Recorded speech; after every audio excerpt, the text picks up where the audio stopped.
Ça te dirait de manger toute l'année de belles salades du jardin, des salades tendres et croquantes à souhait, cultivées dans ton propre potager sans aucun intrant chimique, et tout ça quasiment gratuitement? Ouais, ça tombe bien, moi aussi. Bienvenue sur Serpote et Binette, la chaîne des néo-jardiniers qui veulent faire leur potager à la maison et reconquérir leur autonomie alimentaire. Alors, il y a quelques semaines, je t'avais fait une petite vidéo où je te partageais mes 5 astuces pour réussir tes semis de salade à tous les coups, et si tu ne l'as pas vu, je te remets le lien dans la description. Aujourd'hui, pour compléter, je t'ai préparé un petit tuto aux petits oignons spécial repiquage des salades pour repiquer les salades en godets individuels avant la mise en place au potager. Alors, si tu as réalisé tes propres semis, tu as normalement vu apparaître assez rapidement, au bout de 4-5 jours, 2 premières mini pousses vertes appelées cotylédons, et puis encore au bout de quelques semaines, 2-3 semaines, les premières vraies feuilles. À ce stade, ta caisse de semis ressemble à peu près à ça, et tu te dis que c'est loin des salades de tes rêves. Alors justement, l'idée c'est de passer de ça à ça, en repiquant les salades en godets individuels pour les laisser grandir encore 2-3 semaines avant de les mettre en place au potager. Je te montre tout ça en images, c'est parti, let's go!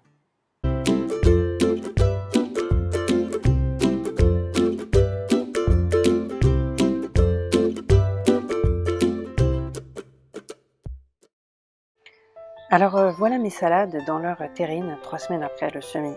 C'est un peu le bazar là-dedans et ce repiquage va leur faire le plus grand bien. Pour commencer, j'arrose les jeunes pousses afin d'humidifier la terre et les racines. Je remplis ensuite mes godets de terreau de plantation, plus riche que le terreau spécial semis et bouturage, en tassant un peu mais pas trop. J'attrape un godet rempli et avec une pointe ou un simple bâtonnet comme ici, je prépare un petit trou qui viendra accueillir la petite plantule à repiquer. Ensuite, je prélève délicatement une jeune pousse parmi les plus belles, en prenant surtout soin de ne pas rompre les frêles racines.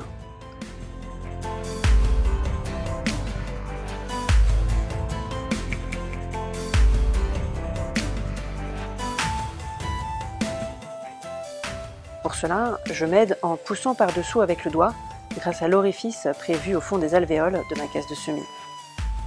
Je dépose en douceur la plantule dans le godet et avec le bâtonnet, j'enfonce délicatement dans la terre. On pourrait le faire avec le doigt, mais le petit bâton est plus précis pour un repiquage plus net.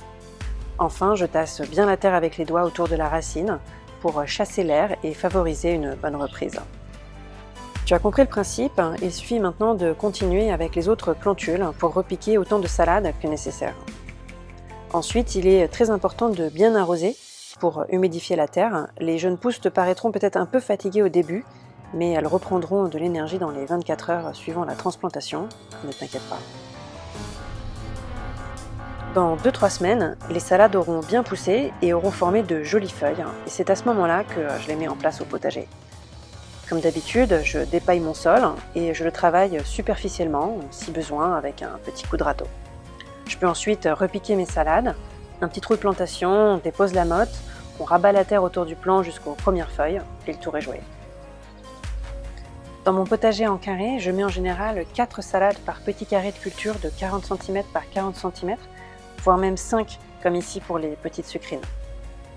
Et j'ai en général 3 ou 4 carrés en permanence consacrés aux salades à différents stades de pousse. Encore un peu de patience et dans 3 semaines, tu pourras déguster toi aussi de jolies salades comme celle-ci.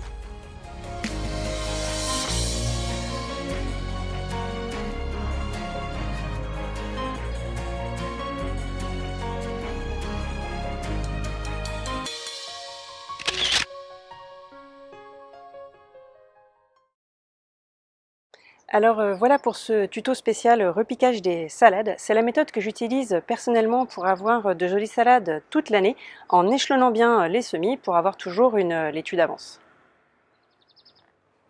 Avec cette technique du semis en intérieur avec ensuite un repiquage en godet, je trouve qu'on maximise les chances de la levée et on donne une chance à nos salades de pousser sans se faire manger par les limaces avant même de sortir de terre. Dis-moi ce que tu en penses en commentaire et comme d'habitude, si tu as aimé la vidéo, n'hésite pas à liker, t'abonner, partager autour de toi. On se retrouve très vite pour de nouvelles vidéos au potager. D'ici là, jardine bien. Ciao!